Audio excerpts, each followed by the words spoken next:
Fragt mich nicht wieso, ich weiß es selber nicht. Ich habe es schon oft gesagt, ich sag's gerne wieder.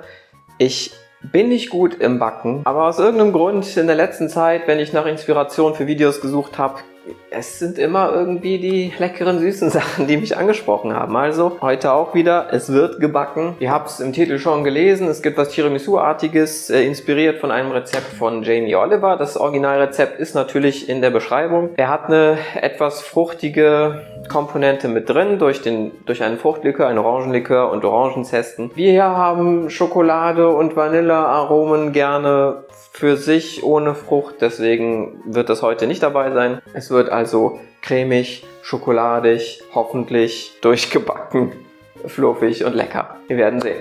Erstmal darf die Schokolade im Wasserbad schmelzen, dazu eine Prise Salz dazu. Los geht's mit 200 Gramm Zucker und dann 8 Eier aufgeteilt. Eiweiß hier, Eigelb zum Zucker.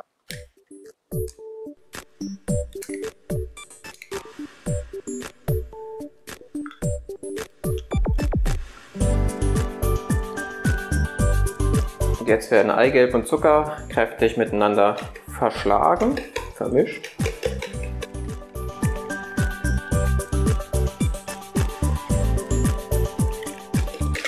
So, dass es schön creamy ist.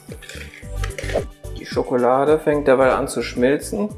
Dann kommen zusätzlich 100 Gramm Butter dazu. Die Schokolade sind übrigens 800 Gramm, habe ich noch gar nicht erwähnt. Steht natürlich nachher alles unten drin. Und damit kommen wir zu meinem Erzfeind, dem Eiweiß. Und bevor mir irgendwelche Tipps unten in die Kommentare geschrieben werden, glaubt mir, ich habe es alles schon gehört, gelesen und ausprobiert. Aber irgendwie mag Eiweiß mich nicht. Jetzt machen wir erstmal ein bisschen Salz dazu. Das soll helfen. Und dann hoffen wir, dass es steif wird. Los geht's.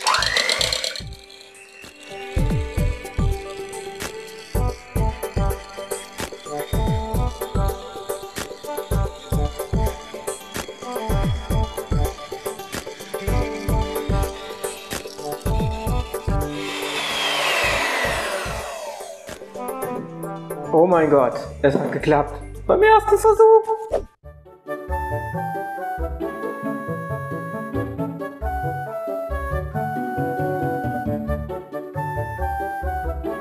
Nebenbei heizt der Ofen schon mal auf 180 Grad vor. Und jetzt kommt die Schokolade hier zu dem Eigelb erstmal. Schön alles mitnehmen. Und erstmal schön vermischen.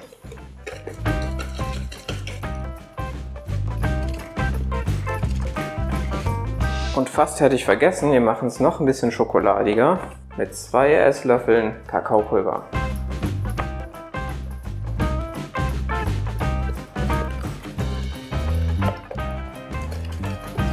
Wenn das gut vermischt ist, dann kommt das Eiweiß dazu. Ich mache erst ein kleines bisschen. Das ist so etwa 1/3 jetzt gewesen. Und das dann vorsichtig unterheben. Und dann kommt der Rest dazu. Und auch das dann unterheben.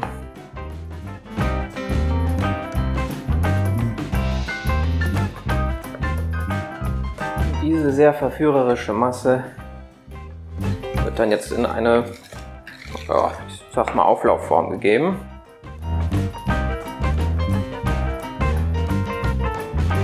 Gucken, dass es sich einigermaßen gut verteilt. Und dann kommt das für exakt 15 Minuten bei 180 Grad in den Ofen.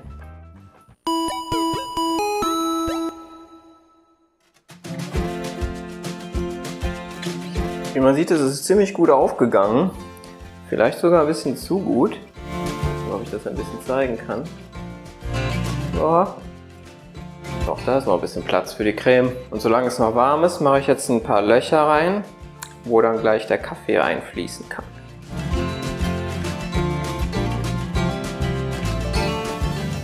Beim Original käme jetzt natürlich der Alkohol drüber. Wie gesagt, beim Jamie ist es ein Orangenlikör.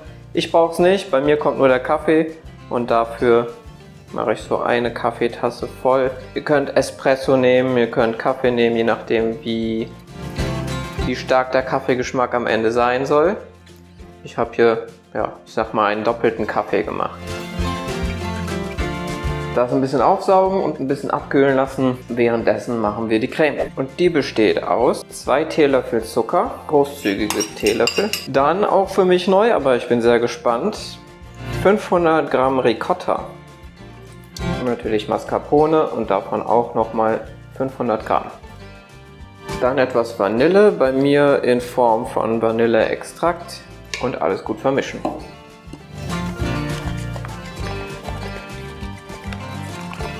Einmal probieren.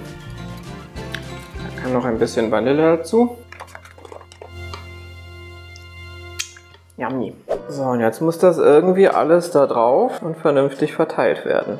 Da ich nicht besonders gut ausgestattet bin, was Backutensilien angeht, muss das jetzt hier mit dieser Gummiunterstützung ausreichend sein.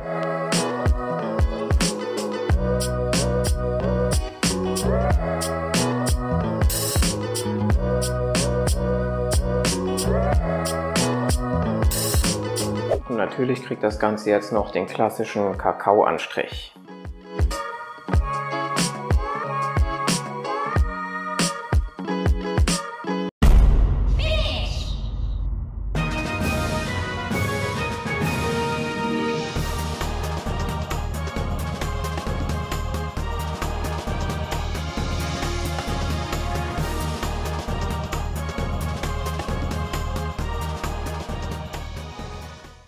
Da ich vorhabe, die große Form auf die Arbeit mitzunehmen, habe ich noch eine kleine Schale extra gemacht. Jetzt wollen wir das natürlich noch einmal für die Kamera probieren.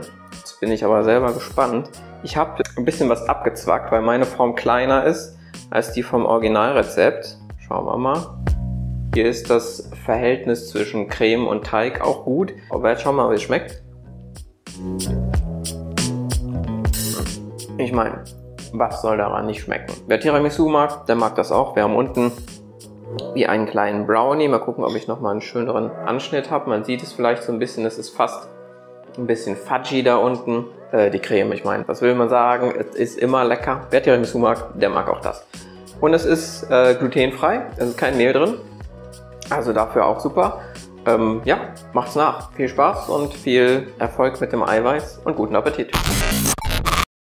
Während ich hier gerade das Video bearbeite, schneide, ist mir aufgefallen, dass es vielleicht ein bisschen zu sehr am Ende danach klingt, als würde es wie ein Tiramisu schmecken. Es hat mit Tiramisu eigentlich nur insofern was zu tun, als dass da eine Mascarpone-Creme drauf ist und ein bisschen Kakaopulver. Vom Geschmack her ist es vor allem ein Schokokuchen mit einer Mascarpone-Creme, die lecker ist, aber nicht so, wie man es von Tiramisu kennt. Beim Tiramisu ist auch zum Beispiel Schlagsahne mit dabei, die haben wir hier nicht. Das heißt, das Ganze ist weniger locker, es ist ein bisschen massiver, eine etwas dickere Creme. Das sollte klar sein. Und wo wir gerade hier sitzen, so schön, ich habe so einen ganzen Karton geschenkt bekommen mit japanischen Süßigkeiten. Und da dachte ich, wo ich euch gerade hier habe, probiere ich mal ein bisschen was aus. Ich bin nicht sicher, was das ist. Aber wir werden es gleich rausfinden. Ich glaube, das ist ein Keksgedöns.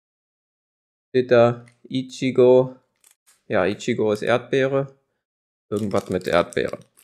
Machen wir jetzt einfach mal auf, wo wir gerade hier zusammen so schön gemütlich sitzen. Und dann haben wir hier kleine Kekschen dabei. Mit scheinbar einer Creme drin. Riecht intensiv nach künstlichem Erdbeeraroma. So ein bisschen wie so Mauam oder Rit oder sowas.